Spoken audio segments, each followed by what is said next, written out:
RS math class के online classes में आपका स्वागत है। प्रश्न संख्या आपकी है 1, प्रश्नावली 8, ऊंचाई एवं दूरी उन्नयन एवं अवनमन कोण के लिए। पहला प्रश्न है कि आपके एक ऊर्ध्वाधर खंबे की परछाई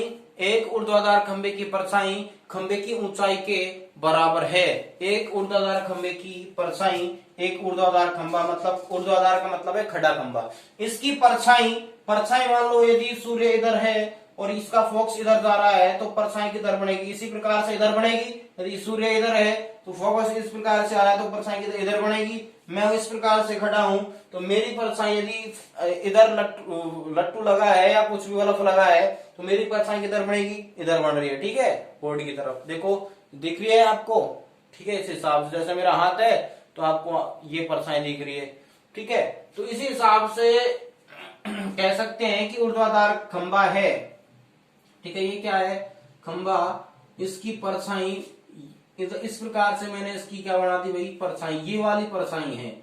मतलब जितनी ऊंचाई है उसी प्रकार से उतनी ही क्या है, परछाई है इसकी। यदि मैं इसको बना दूं, इसको मिला दिया जाए तो ये क्या हो जाएगा, कर्ण, तो ये आपके बनेगी 90 डिग्री। ठीक है, अर्थात इसकी जो ऊंचाई है मैंने माना ऊर्ध्वाधर खंबे की ऊंचाई क्या है, एच मीटर है। क्या है, एच मीटर लिख लोगे। माना ऊर्ध्वाधर खंबे की ऊंचाई क्या है, एच मीटर, तथा आधार क्या मान लिया मैंने, एक्स। क्या मान लिया, एक्स। इसको माना ए बी सी, एक क्या बन गया, समकोण त्रिभुज। क्या बना भाई, समकोण त्रिभुज। तो मैं कह सकता हूं समकोण त्रिभुज एबीसी में। तो सबसे पहले अपन मान लेते हैं, माना ऊर्ध्वाधर खंबे की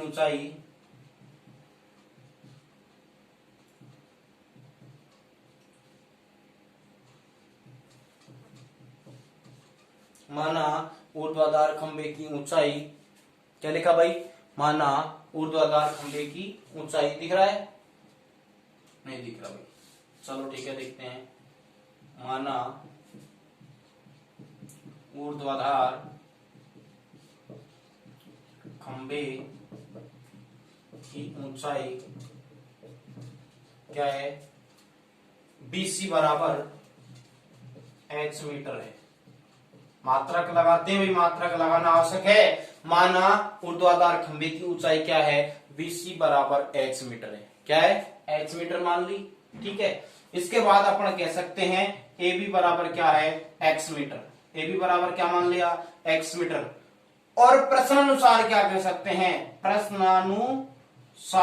प्रश्न के अनुसार आपसे ये कहा गया है कि खंबे की ऊंचाई क्या है, एच, उसकी परछाई के बराबर है। प्रश्न अनुसार क्या कहा गया कि खंबे की ऊंचाई है वो परछाई के बराबर है, परछाई x के बराबर है। अपन ने ऊंचाई h मानी और परछाई क्या है, x। तो अपना h बराबर क्या हो जाएगा, x। इसको आप नाम दे सकते हो समीकरण नंबर 1।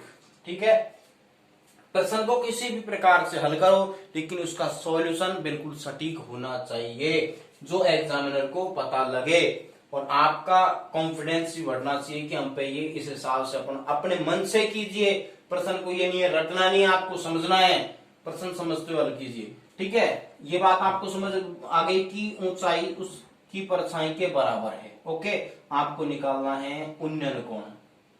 इसका क्या निकालना है, प्रश्न में आपसे कहा है जो सूर्य का उन्नयन कोण क्या होगा। हमेशा एक बात ध्यान रखना, उन्नयन कोण इस प्रकार से नीचे बनेगा। क्या बनेगा भाई, नीचे, कि यहां अपन सूर्य की तरफ यहां से झांक रहे हैं तो ये तो क्या हो जाएगी, ये क्या हो जाएगी, दृष्टि रेखा, और ये क्या है, इसकी सीधी दूरी क्षैतिज रेखा। तो इसका जो कोण बनेगा ये क्या कहलाएगा, उन्नयन कोण। क्या कहलाएगा, उन्नयन कोण। यदि कोई वस्तु मनुष्य की आंख से ऊपर हो तो दृष्टि रेखा तथा क्षैतिज रेखा के मध्य बना कोण क्या कहलाता है, उन्नयन कोण। इस प्रकार से यदि आपको ध्यान नहीं रहता है तो आपको दो पॉइंट याद रखने हैं कि इस प्रकार से जो कोण बनता है, यहां जो कोण बनेगा ये 90 डिग्री एंगल है, यहां जो कोण बनेगा ये तो आपका रहेगा उन्नयन। क्या रहेगा, उन्नयन कोण। ठीक है, और यहां इस प्रकार से जो कोण बनेगा ये क्या रहेगा आपका, बताइए, ये आपका रहेगा अवनमन कोण। क्या होगा, अवनमन। ठीक है, अवनमन बनेगा तो इस प्रकार से आपको करना है। उन्नयन बनता है तो इस प्रकार से, अवनमन को उन्नयन में चेंज करते हैं। अगर यहाँ 60 डिग्री है तो यहाँ भी ये कितना होगा 60 डिग्री। एक जेड आकृति बनेगी, ये 30 है तो ये भी कितना होगा 30। एकांत त्रिकोण बराबर होते हैं, ये आपको करना है, ठीक है। अब यहां पे कह सकते हैं समकोण त्रिभुज, क्या लगाएंगे समकोण त्रिभुज। सारा जो पूरी प्रश्नावली समकोण त्रिभुज पर ही निर्भर करती है। समकोण त्रिभुज ए बी सी से या ए बी सी में जो भी आप लगाओगे समकोण त्रिभुज ए बी सी में ए बी सी, ठीक है। इसमें आप क्या कहोगे समकोण त्रिभुज ए बी सी में टेन थीटा, क्या लगाएंगे भाई टेन थीटा, क्योंकि अपने पास लंब भी है और आधार भी है तो टेन थीटा इसलिए लगाना। आप कहोगे सर साइन थीटा क्यों नहीं लगाया, क्योंकि आपके पास कर्ण नहीं है, तो आपके पास क्या क्या है वो आपके लिए लगाना है, ठीक है। तो आपको निकालना है यहां से उन्नयन कोण, क्या निकालना है उन्नयन कोण, थीटा का मान निकालना है। तो इसका मान निकालने के लिए क्या करोगे समकोण त्रिभुज एबीसी में, ठीक है, साइन थीटा या सॉरी टेन थीटा क्या लगाना है, टेन थीटा बराबर क्या होता है लंब बटे आधार। टेन थीटा बराबर देखो साइन थीटा लंब बटे कर्ण, लाल बटे कक्का से आप हल कर सकते हो। साइन थीटा बराबर लंब बटे कर्ण, आधार बटे कर्ण क्या हो जाएगा cos थीटा, और लंब बटे आधार क्या हो जाएगा टेन थीटा। इनका उल्टा ही आपको पता है, साइन का उल्टा क्या होता है कोसेक, तो कर्ण बटे लंब क्या हो जाएगा कोसेक थीटा, कर्ण बटे आधार क्या हो जाएगा सेक थीटा, ठीक है। तो आधार बटे लंब क्या हो जाएगा टेन थीटा, ओके। तो यहाँ साइन थीटा लंब बटे आधार, तो अपन को मान निकालना है थीटा का। लंब कितना है h, आधार कितना है x, देखो लंब कितना h, आधार क्या है x।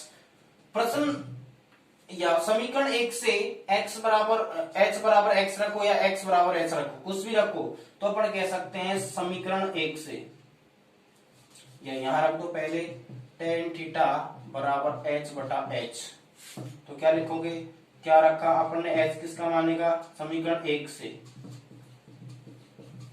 h बराबर x या x बराबर h रखने पर, x की जगह अपन ने क्या रखा h रखने पर, x रखते तो वही काम होता अपना, x रखते तो x कैंसिल हो जाता। इसी प्रकार से अपन कह सकते हैं टेन थीटा बराबर h कैंसिल एक बार भाग गया। तो चलो टेन थीटा में एक किसका मान होता है टेन 45 का, किसका मान होता है टेन 45, टेन से टेन कैंसिल, तो थीटा बराबर कितना 45 डिग्री, थीटा बराबर कितना आ गया 45 डिग्री, यहाँ आपका आंसर, ओके। तो इसी प्रकार से आप क्वेश्चनों को हल किया करो। क्वेश्चन नंबर 2, यदि एक मीनार के पाद बिंदु से 100 मीटर दूरी से उसके शिखर का उन्नयन कोण 60 डिग्री है, तो मीनार की ऊंचाई ज्ञात कीजिए। मीनार की ऊंचाई ज्ञात कर रहे हैं, यदि एक मीनार के पाद बिंदु से 100 मीटर की दूरी पर उसके शिखर का उन्नयन कोण, ठीक है, उसके शिखर का उन्नयन कोण कहा है, क्या कहा भाई उन्नयन कोण। तो आप को मीनार की ऊंचाई ज्ञात करनी है। देखो क्वेश्चन नंबर 2 आपको समझ आ गया। क्वेश्चन नंबर आपका 2, पहले एक एक पॉइंट पढ़ लो कि यदि एक मीनार के पाद बिंदु से, पहले क्या बनाएंगे एक मीनार, ठीक है, जैसे प्रश्न ने कहा वैसे अपना काम करेंगे। एक मीनार बनाया, इस मीनार से देखो स्पष्ट होना चाहिए, ये मीनार, ठीक है, ये एक क्या है मीनार, मीनार के पाद बिंदु से देखो एक शीर्ष होता है और एक पाद होता है। पाद बिंदु आपका है, पाद मतलब पैर, ठीक है, तो पैर, इसका पैर क्या है भाई, इसका आधार, बेसिक आधार ही तो है इसका। चलो इस आधार से अपन कह सकते हैं इस पाद बिंदु से 100 मीटर की दूरी पर कोई बिंदु है, कितने मीटर की दूरी पर, यहां से इस पाद बिंदु से और यहां तक की दूरी कितनी है 100 मीटर। वापस देखते हैं प्रश्न क्या कह रहा है कि मीनार के पाद बिंदु से 100 मीटर की दूरी पर उसके शिखर का उन्नयन कोण 60 डिग्री। यहाँ कोई बिंदु है और उसके शिखर का, इसके शिखर का उन्नयन कोण कितना है, उन्नयन कोण मैंने कहा था नीचे बढ़ेगा हमेशा, तो उन्नयन कोण कितना 60 डिग्री हो, तो मीनार की ऊंचाई क्या होगी, क्या पूछा है मीनार के पाद बिंदु से और शिखर तक की ऊंचाई क्या होगी, करें, ठीक है। सबसे पहले क्या लिखोगे, माना मीनार की ऊंचाई क्या है h मीटर, क्या लिखोगे माना मीनार की ऊंचाई, देखो 2-3 प्रश्न समझ लो, इसके बाद आपको सारी चीजें क्लियर हो जाएंगी। माना मीनार की ऊंचाई नाम दे दो ए बी सी, माना मीनार की ऊंचाई बी सी बराबर क्या मानोगे, एच मीटर। क्या माना भाई, एच मीटर है। ओके, इसके बाद अपन कह सकते हैं ए बी बराबर कितना दे रखा है, ए बी बराबर अपने पास है 100। उन्नयन कोण थीटा कितना है, उन्नयन कोण थीटा बराबर कितना, 60 डिग्री। तो लगा सकते हो समकोण त्रिभुज, समकोण त्रिभुज ए, समकोण त्रिभुज ए बी सी में क्या लगाओगे, टेन थीटा, क्योंकि वही लंब बटे आधार, टेन थीटा लंब बटे आधार।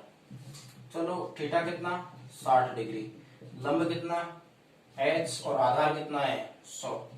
ओके, चलो ये लंब होता है, ये आधार होता है, ठीक है। तो थीटा कितना, टेन 60 का मान कितना होता है, और √3 बराबर h बटा 100। आपको करना है इसका वज्र गुणा, ठीक है। तो इसका वज्र गुणा करेंगे तो क्या हो जाएगा, h बराबर 100 √3।